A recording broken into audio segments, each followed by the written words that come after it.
Бөдененің құйрығы неге қысқа? Бұл былай болған екен. Ертеде мынау төмен жақта бір биік тау болыпты. Ол таудан әрі қарай ешбір құс асып өте алмапты. Нелер ұшқыр қыран құстап талпынып көріпті. Бірақ шамалар келмепті.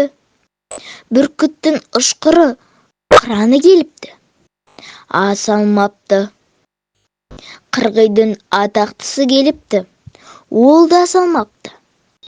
Ең соңында енді кім қалды дегенде бөдененің басқанның бәрі сыннан өтіп біткен екен.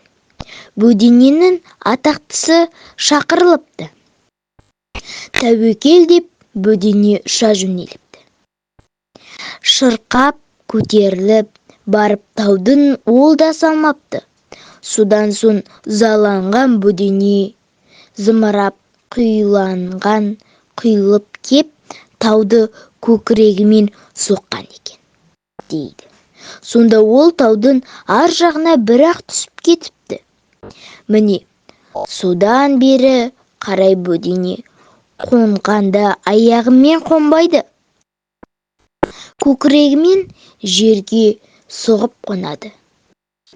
Ал құйрығы неғып қысқа десек, әлгі тау тесігінің арасында жындып қалып қойыпты.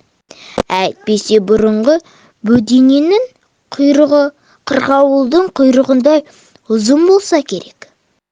Сөйтіп биік таудан аса алмаған құстар ары қарай бөдене тескен тесіктен өтіп барады деседі.